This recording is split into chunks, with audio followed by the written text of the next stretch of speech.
Hello, good morning. I am Dave. I've got my badge on. I'm part of the team here, and we've just heard the whole front end of John's Gospel, the first 18 verses of John's Gospel, and in it, John uses a whole load of different words to describe Jesus, and the one that particularly strikes me is light. The light shining in the darkness, giving light to the world.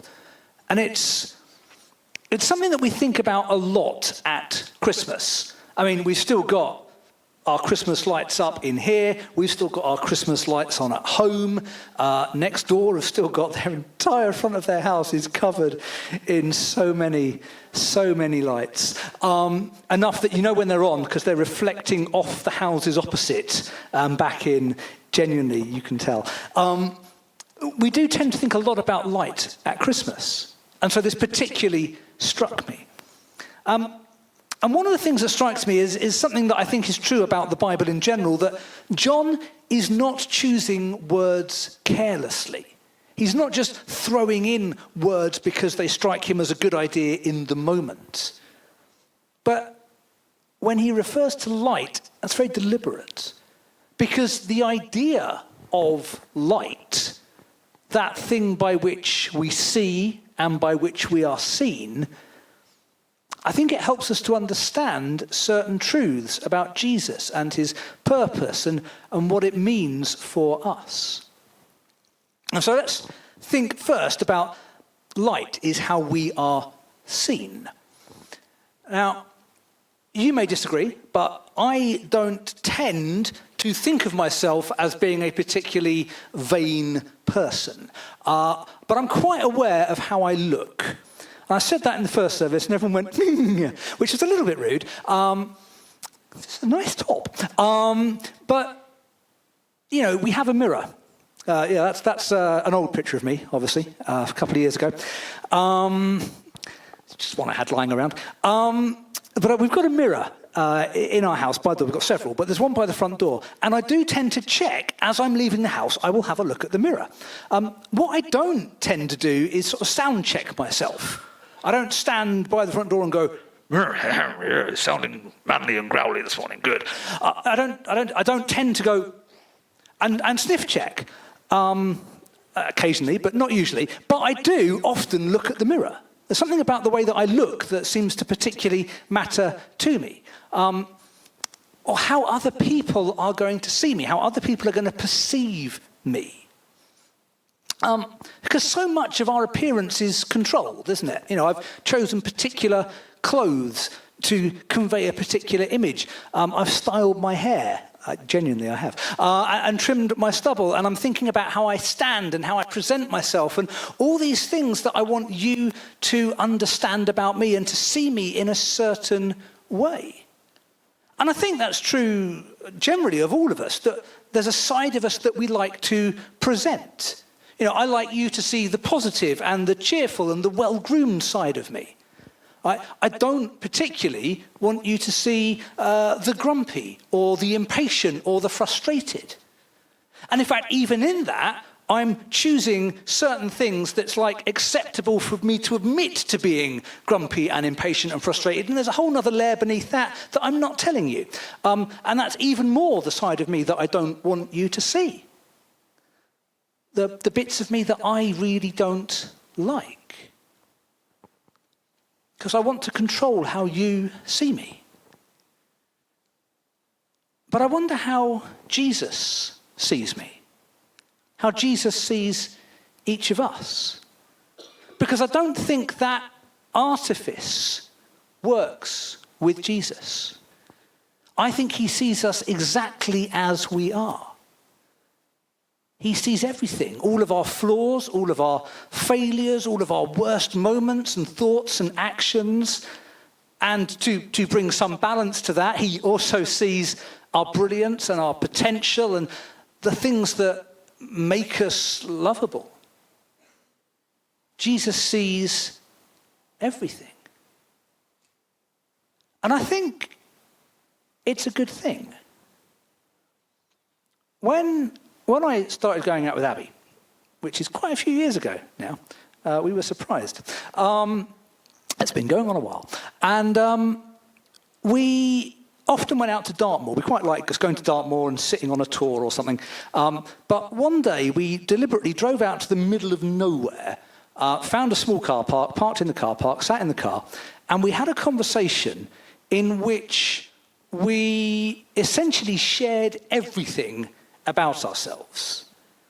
Because we both came into the relationship with histories. You know, we'd been around for a while and we'd done things, and I said, look, if you're going to be in a relationship with me, this is what I want you to know. Everything. I don't want there to be secrets. I don't want there to be things that I'm hiding from you. And we both did it. And we're still together, which is good.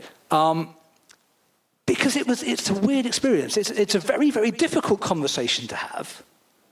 Nobody likes to sit there and say, here's all the things that I don't tell anyone about. But at the same time, it was this amazingly liberating conversation. Because I'd just given someone every possible reason I could think of to not be in a relationship with me, and they still chose to be in a relationship with me.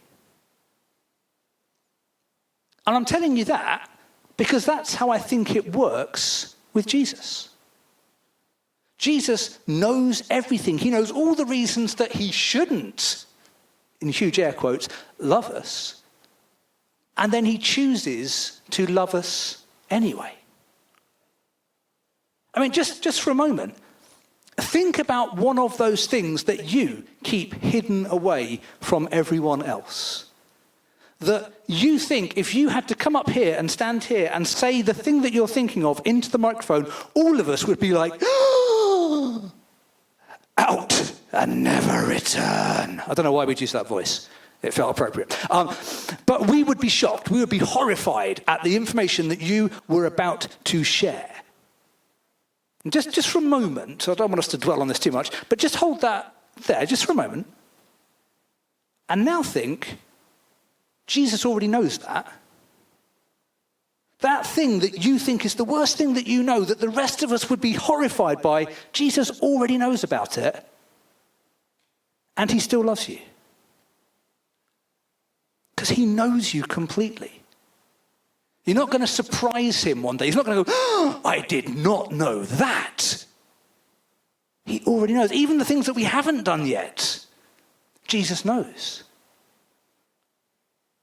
He's never going to look at us and change his mind. Oh, in light of this new information, now I don't love you. That's never going to happen with Jesus.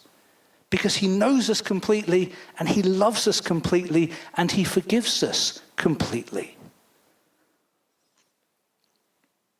And it's possible that you might be waiting for the catch. Often with these things, there is a catch. And in this case, I want to say there isn't, but there sort of is. There's a catch. And the catch is us. We are the catch. Because it comes down to what we choose. Jesus has already made his choice. He's chosen to love. He's chosen to love me, he's chosen to love you. But that puts the ball in our court. We can choose to accept that love, or to believe in Jesus, if you prefer that language. But we can also choose to ignore it. Just hold on to that thought for a moment, because we're going to come back to it. As often, when people think about following Jesus, they reduce it to, I follow Jesus because when I die, I'm going to go to heaven. I mean, that's nice. It's true.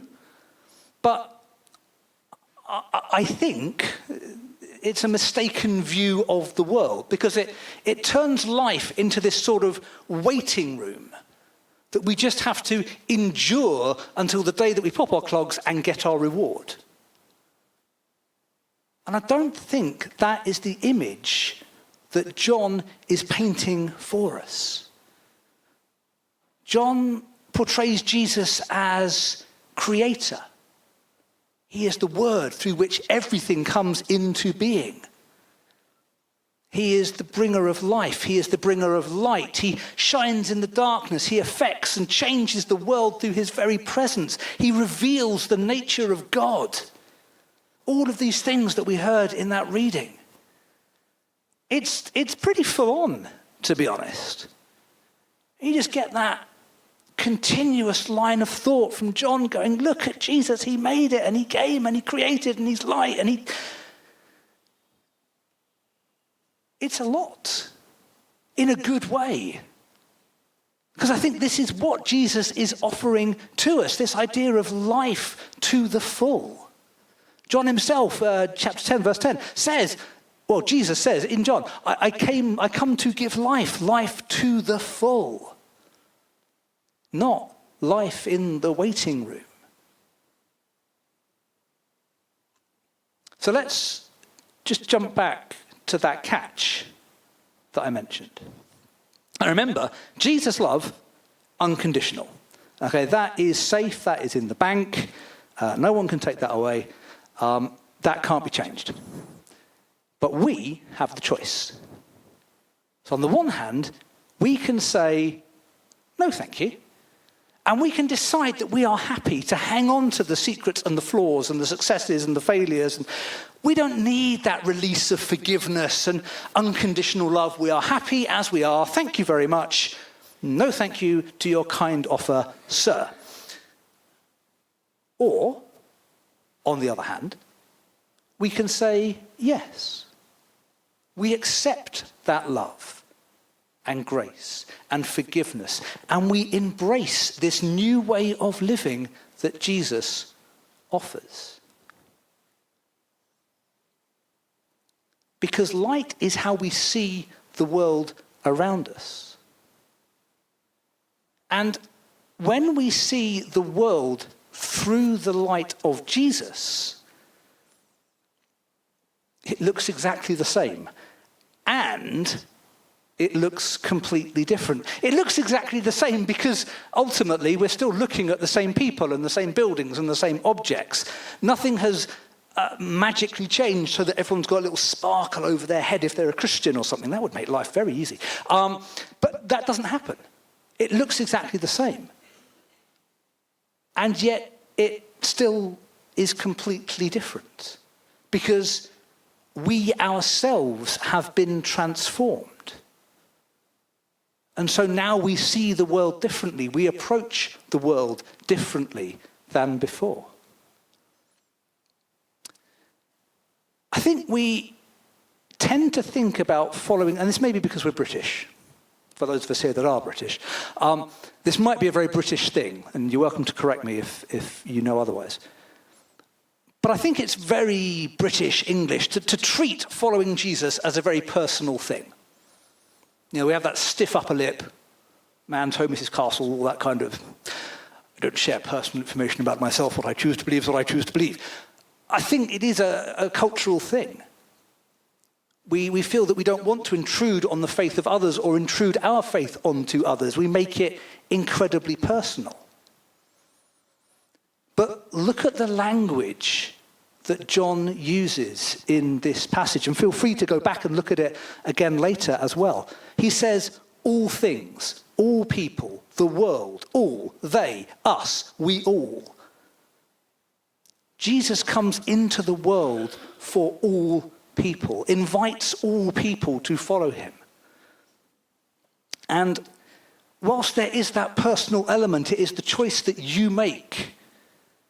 It doesn't need to be a purely personal, this is tucked away for me, because it is for all.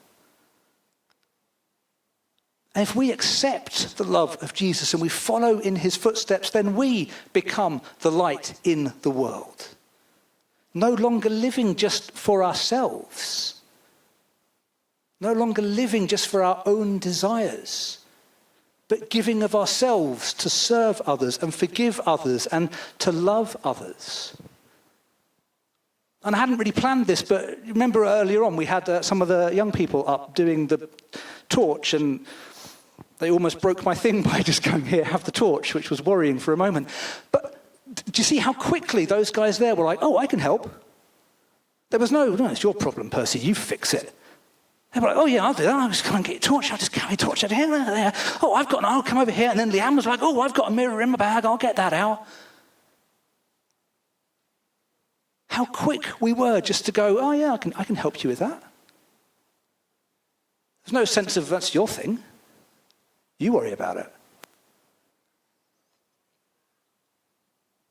Like I say, there is that one element of it is personal because no one can make the choice for you. But the good news of Jesus is that he sets us free to be much more than just ourselves. And if that sounds good to you, and if you've not made that choice before, then it is a choice that you can make today.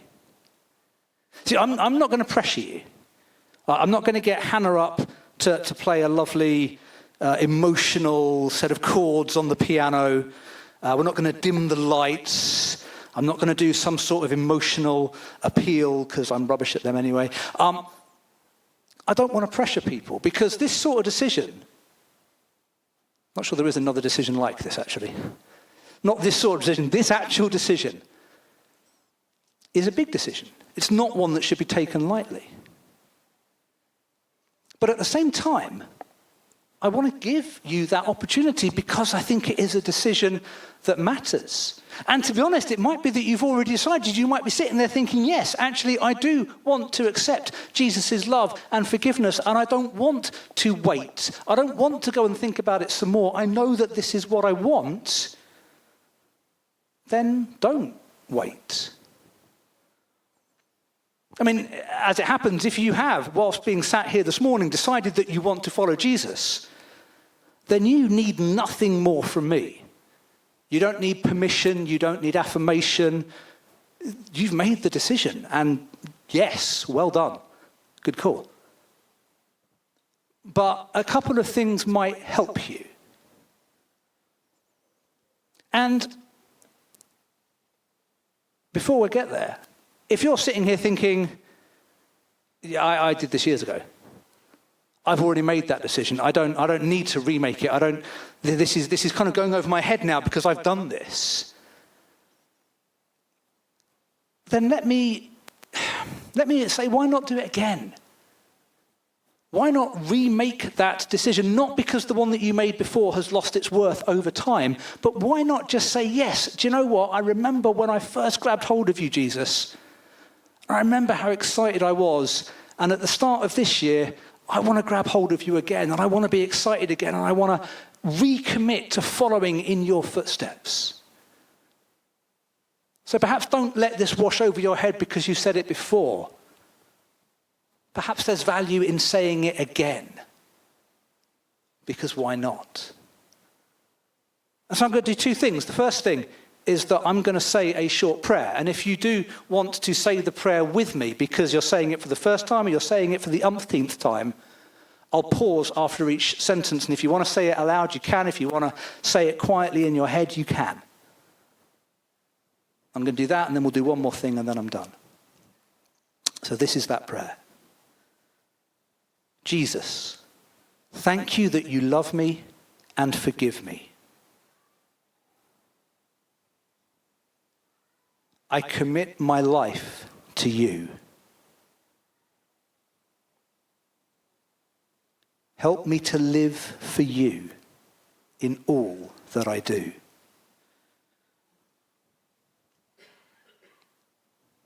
And that's it. It is that simple.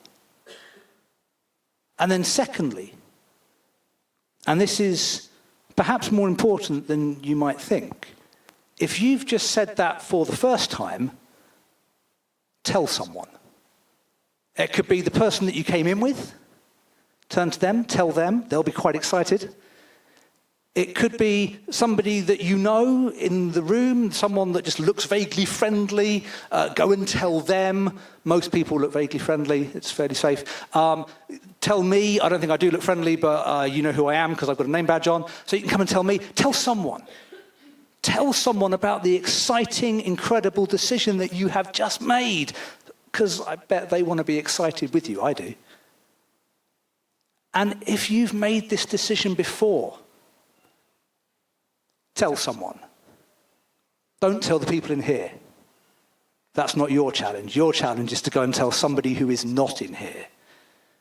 And go and say, do you know what? 30 years ago, I made a decision, and it matters.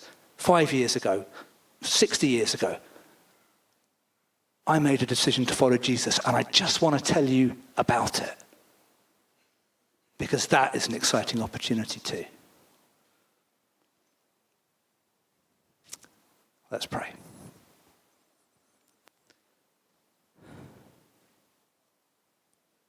Lord, I thank you that you know us. That you know everything about us and you still love us. That you still gave yourself for us.